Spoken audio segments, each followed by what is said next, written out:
But for me, happiness is to live with people around you who are not malicious, who have no second thoughts, who are not with you by feelings of interest.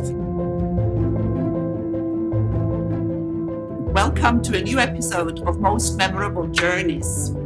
Today I am actually recording live and not on Zoom, and I am sitting here with a most wonderful man. He is an art collector, he is a patron of the arts and the master of the Pierides Foundation. He has been looking after Cyprus archaeological treasures and has been collecting art all his life. He is from a very old Cypriot family and he is keeping the family's heritage alive. And before I say any more, we're going to find it all out during this conversation. Welcome to Most Memorable Journeys, Dimitris Pierides. Thank you very much. I'm at your disposal. I am so glad that you're taking the time to talk to me. And the first thing that we talked about when we met, because I am from Switzerland, you studied in Switzerland, didn't you? Yes, I was in Lausanne for 6 wonderful years of my life, from the age of 18 to 24. At the university, I studied economics, and then I followed law. Wasn't it quite unusual at that time for a Cypriot boy to go and study in Switzerland? Very much so. They were all in England. Most of my friends have been in Oxford, Cambridge, the London School of Economics.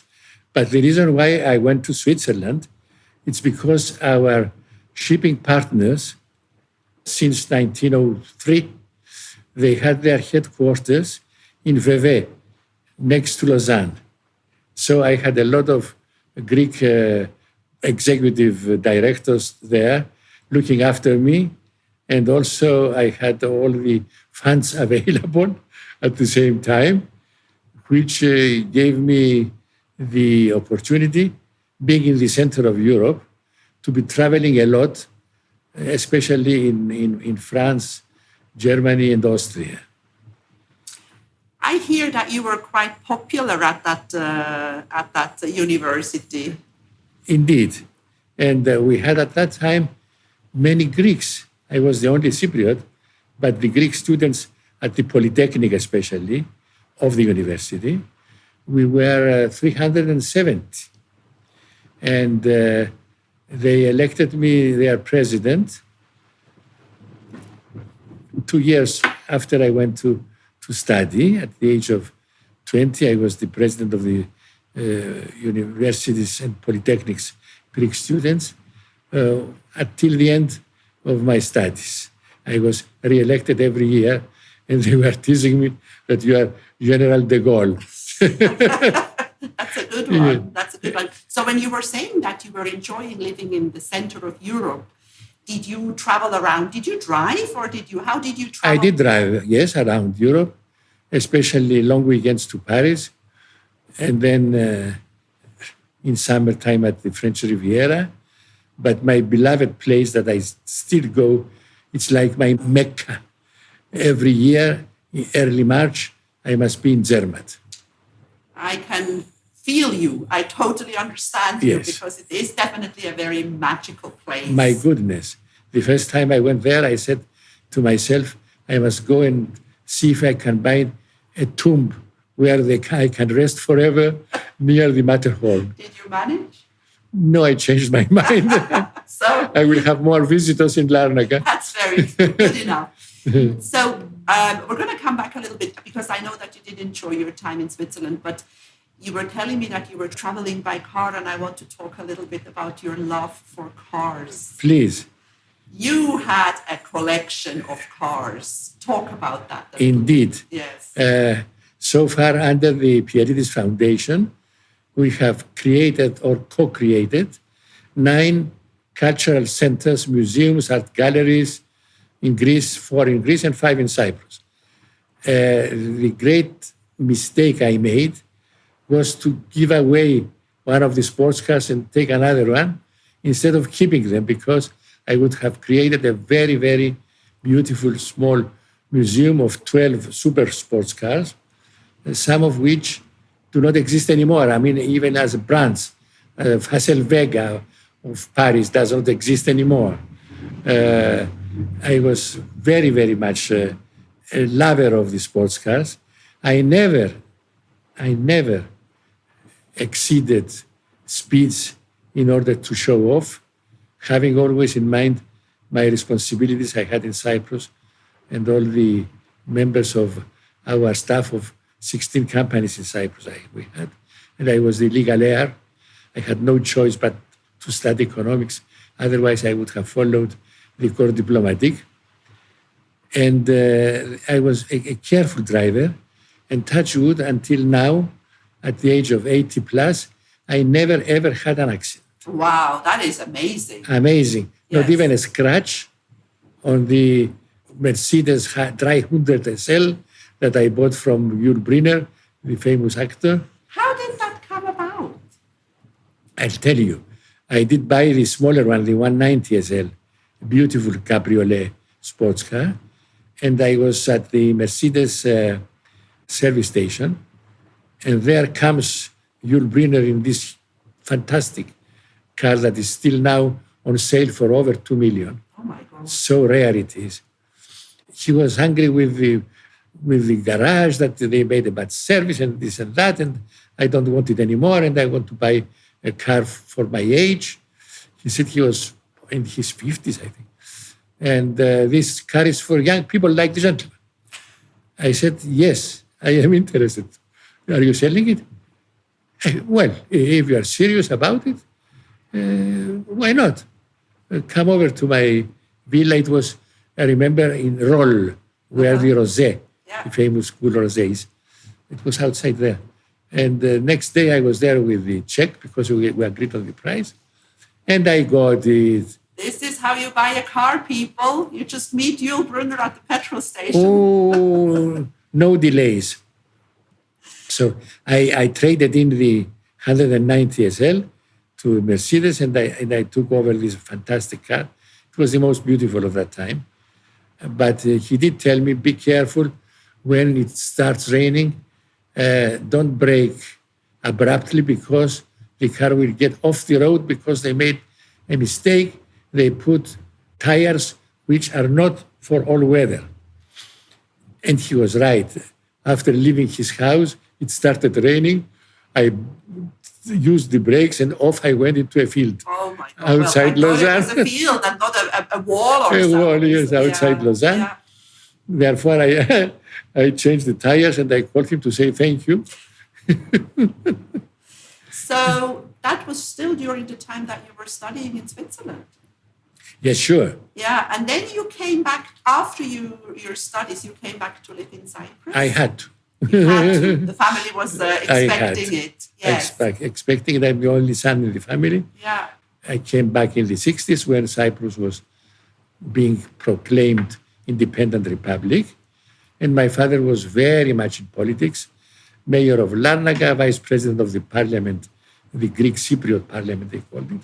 At that time, we had two parliaments and the central one.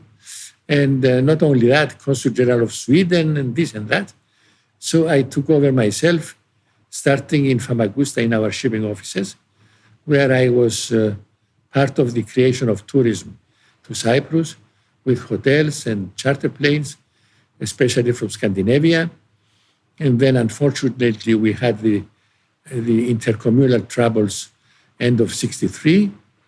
Early 64, the United Nations brought over 10,000 soldiers to Cyprus, out of which 1,300 were Swedish, that came to Famagusta, where the consulate general was. And I was sort of a civilian, not chief, but in charge also of many duties of the battalion. They stayed until the very end, and the loss of Famagusta in 74, which obliged me to forget whatever I have created during all these years: hotels, hotel apartments, shipping offices, insurance companies, travel agencies. A lot of tourist buses were lost there. On a Thursday morning in August 74, I was told that whatever you have created is now Turkish. But hope dies last, That isn't is it? very true. Yes. Very true. Tell me a little bit about Famagusta before the invasion. Famagusta Because it was flourishing. thriving. It was a fantastic town. wasn't Fantastic town, was flourishing. The rest of Cyprus was still it? developing. Yes.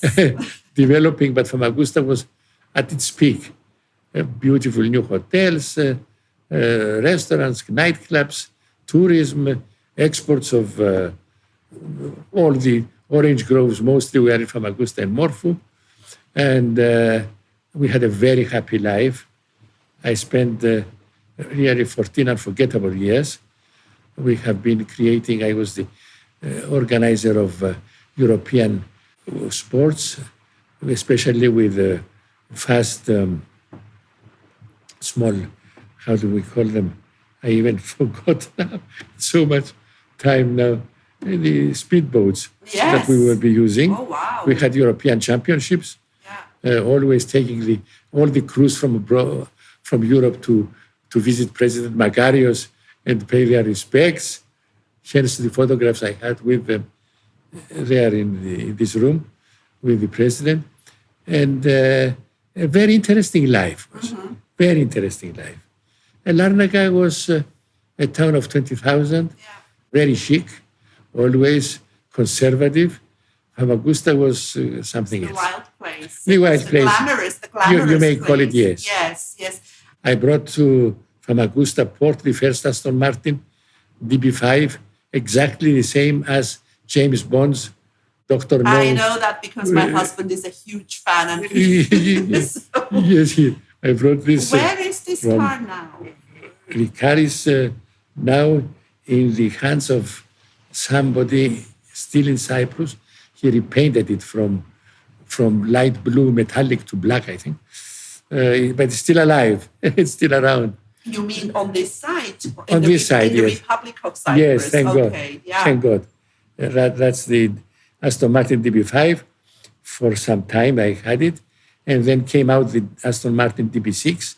And I immediately gave this to my cousin, took the Aston Martin DB6.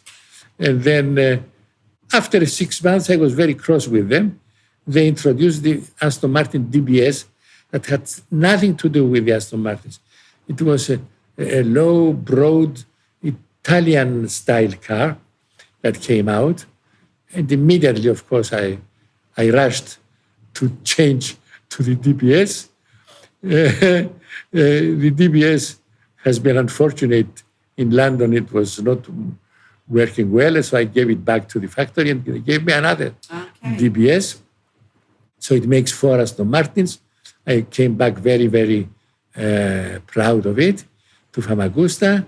And a good friend of mine who passed away lately, he told me, "Hey, Dimitris, it's beautiful, but you are still with Aston Martin, it's old-fashioned." I said, "What do you mean?" "Lamborghini, my God, Lamborghini is the new fashion now, fantastic. You must see the Miura and the new Espada." The new Espada, yes. And it's a full 4-seater, and you can go around with friends on trips, not only one person as you are now. And the luggage compartment very ample. When I saw the photograph, I collapsed. I immediately ordered the Lamborghini Espada that I had for years. It was so beautiful. But in the meantime, I bought another Lamborghini, the Diablo, that was so low and so uncomfortable that a few months later I sent it back to the factory with a short telegraphic message. The car is ideal for Chinese, bold hair, and people who love to suffer, masochists. So Chinese, bold hair, masochists. So, and what did they say? They well understood. Okay. And they told me, we have the general agency in Italy of Rolls-Royce. Why don't you take a Rolls-Royce? I did take a Rolls-Royce, but it was had nothing to do with the sports cars. It was moving by itself in great comfort. So at the same time, I turned again to sports cars. So you liked the sports Yes. cars when they were comfortable. Indeed. Yes. So I bought the Ferrari Super America, and after the Ferrari Super America, the beautiful Testarossa, which is the only car shown in the Museum of Modern Art of New York because of the style of the car. Wow, I didn't know that. It's interesting still in the MoMA. information. Oh, wow. Yes. Yeah. That was the second Ferrari. After the second Lamborghini, and then I bought the Maserati, the Maserati Quattroporte, and then, well, what not? And the Facel Vega, the Facelia. So I should have kept them. Yeah. I should have kept them instead of giving them almost away to buy something else. Yeah. But Well, I did enjoy it very much. we always know better afterwards. Yes, but I enjoyed every single moment, and touch wood, I never had an accident. Only once I traveled alone on a Sunday morning that autostradas were quiet from Bari to Rimini, and I reached 220 with the Ferrari Super America. And then I told myself, but what are you doing now?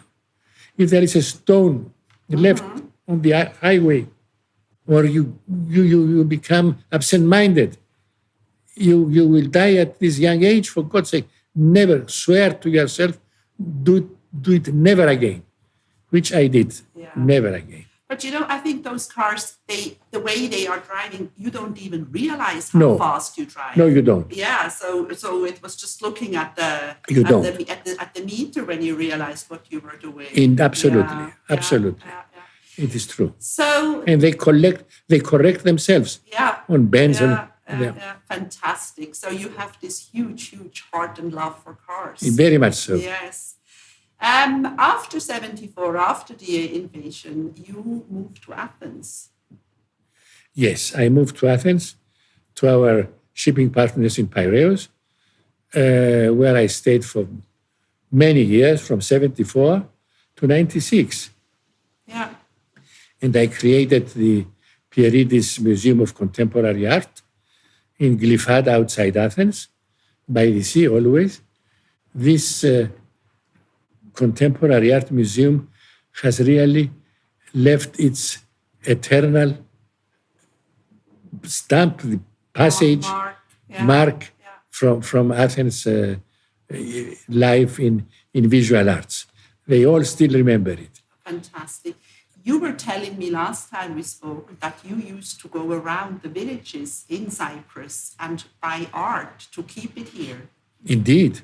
That was especially in the period 64-73, when the Turkish Cypriots were in their own so-called enclaves, and the Cyprus police could not enter. They had UN soldiers outside the villages, and to keep peace. But they were excavating with bulldozers, unfortunately, every night in prehistoric places of early Bronze Age, which are the most beautiful Cypriot red glazed ware, handmade, of course, not even wheel thrown, handmade.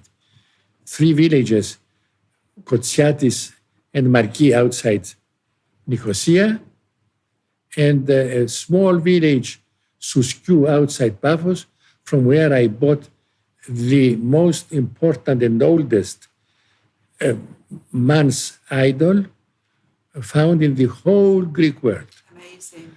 End of 5000 BC, late Neolithic. Outstanding piece that we have at the museum. Outstanding piece. I had a lot of experience with all these outings of mine, sometimes risking because I was putting on my Swedish flag as Consul General and enter all these villages, and they thought, they stopped me sometimes at the United Nations, but where are you going, Consul General? To a village of 90 old Turkish people. Is it a conference or what? And I said, it's more important than a conference. Please, let me pass. Well, you were not doing anything bad. On the contrary. Yes, because you were telling me, sorry that I'm interrupting you, because a lot of art was taken abroad. A lot of yes. numerous. Yeah. But I could buy 620 unique pieces to enrich our 5-generation family archaeological collection. All Cypriot, of course. Yes, that's fantastic. I mean, Yes. I think you did a lot for this country. It seems so. And not only that, it was all being... I never refused to participate in the exhibitions of arts abroad, whereas the state itself is hesitant to send some antiquities abroad. Yeah. They may break, they may not come back. I was always, through the Pierides Foundation, participating in a lot of exhibitions abroad. And for this contribution to promoting the so-called European culture, the Western civilization, lucky or more than that, enough to receive 11 state high decorations from European heads of state, kings, and presidents. Wow. 11. We were looking at photographs together last time. You have a picture with every single president of the Republic of Cyprus, but you have many, many pictures with a lot of heads of states and kings and queens. Who was the most fascinating person that you've ever met in your life? Can you say that? Yes, what you said is very correct. From the archives of the Pierides Museum, we found out that since 1922, this very place we are sitting now has been visited by 28 kings, queens, members of royal families, prime ministers, and presidents. So you mean the chair that I am sitting on at the moment could have been used by one of them? By Queen Sofia of Spain, for sure, because she was sitting where you are sitting now. Oh, wow. And we did not change the seat. It's a good one. A lovely lady, Queen Sofia. Who else was here? Tell me a little more. You asked me which... Who was the most fascinating? I wouldn't call it fascinating, impressive personality that had all virtues in one person. I mean, not a real gentleman only, but the behavior, the knowledge, the academic and the social education, all this together in someone that was, for my own opinion, was lost from Italy, King Umberto of Italy. Oh, wow. What a fantastic gentleman. Unfortunately, he did not reign. They turned it into a republic, as we know. And he died in Cascais, where he was living in Portugal. I never met before such a personality. That's amazing. We spent the whole day together. Yeah. He stayed here for lunch and sent me one beautiful engraving showing his old auntie, the princess of Savoy, who was married to Jacques Lusignan, showing her visiting the Pope and asking for the right to continue keeping Cyprus under the Savoyas. Yes. Fascinating. Well, now I could also ask you who was the most annoying or the most, the least pleasant, but I won't, because that wouldn't be nice, would it? All these personalities, having been living through, it's mostly the royalties, a life that has been pre-arranged for them. Yeah. They were simple in behavior, especially the Scandinavians. Mm-hmm. The Scandinavians. I remember being granted audience by the Dean of the royalties, the late King Gustav VI Adolf of Sweden, a very important archaeophile who was every year excavating outside Roma for the Etrurian civilization. I was twice granted audience at the Royal Palace in Sweden, in Stockholm, and the second time I was waiting for His Majesty to come, and the great Chamberlain told me, if you look from the window, you will see him on his bicycle. he went to buy dental cream from the pharmacy over the palace because he didn't like the one that we bought for him. And he was in his 86, still on his bicycle. But that just shows the simplicity of his person. Yes. And I never heard the Scandinavian, especially Swedish that I know so well, and Carl Gustav. They never say my army, my gendarmerie, my Air Force. They never said that. I mean, not socialist royalties, but very much near the people. Yes. And I think, and I can tell you that just from this simple little podcast that I'm doing here, that usually the most famous people or, people with a lot of history, with a lot of background, people like you, they are the simplest to speak to. And people who think that they are, I don't know what, usually, first of all, they don't even want to speak, or they postpone it 3 times. So I know exactly what you are talking about. I'll tell you something to laugh. After the invasion and the loss of Famagusta, I told you I stayed in Piraeus, and with our partners, we have created a Soviet-Greek shipping company with over 2,500 calls of vessels to Greek ports every year.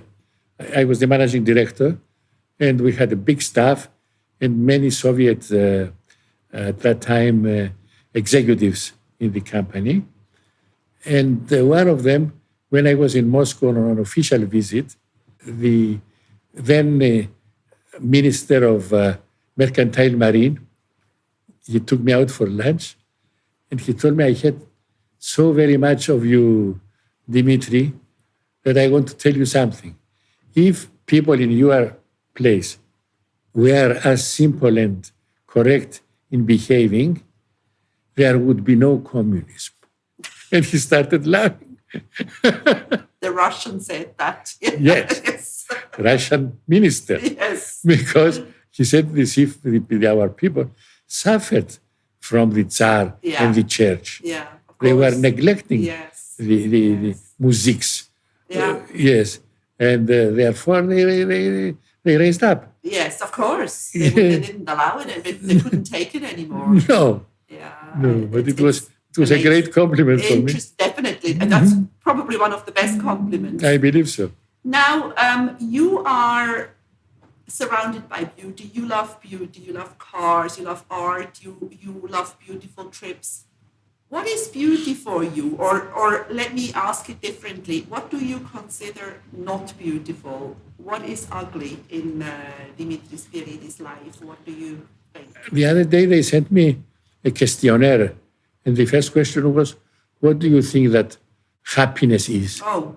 And the standard question. Yes. But for me, happiness is to live with people around you who are not malicious, who have no second thoughts, who are not with you by feelings of interest. Because they want something from you. Yes. Yeah. It's not so very common. It may be rare.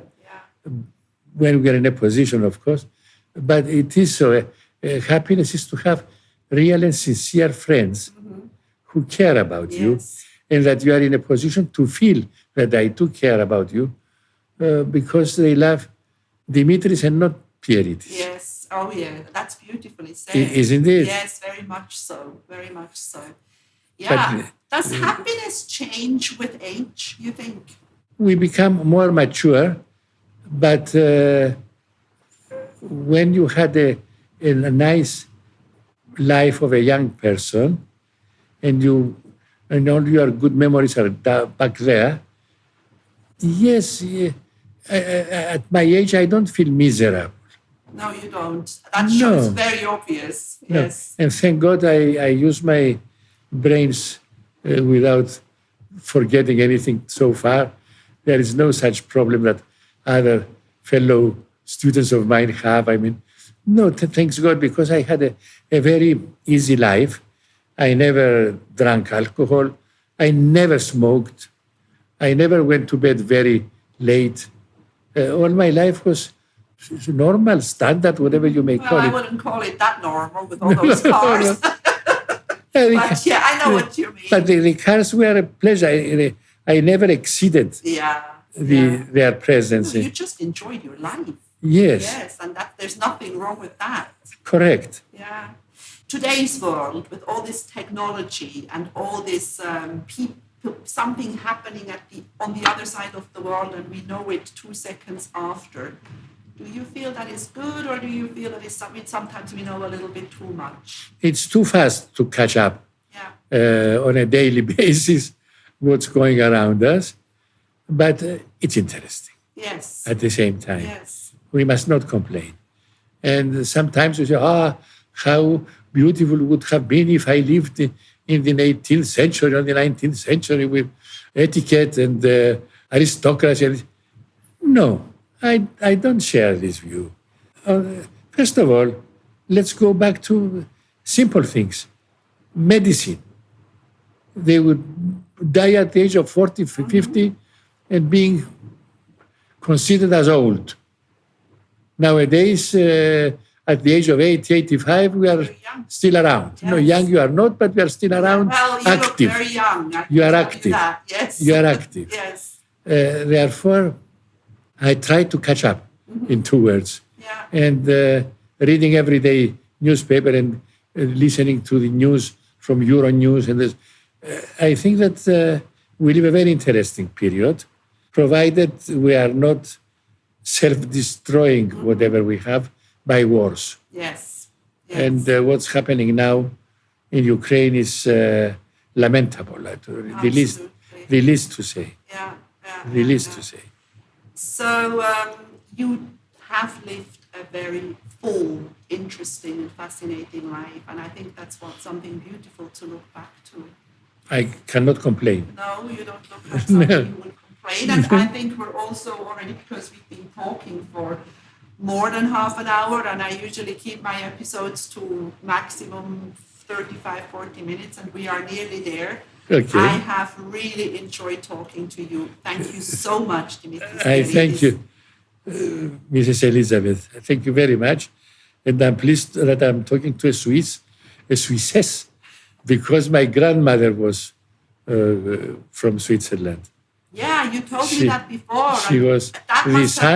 She was the daughter of the son of the mayor of Nyon. Wow. And she was here during a time when not many foreign women were married in Cyprus. Absolutely. Yes. Yes. So, vive la Suisse. Vive la Suisse. Thank you so much. Et le canton de Vaud. Merci beaucoup. Merci à vous. If you enjoy my podcast, please like, share, and subscribe to my channel. You will find all the information in the show notes.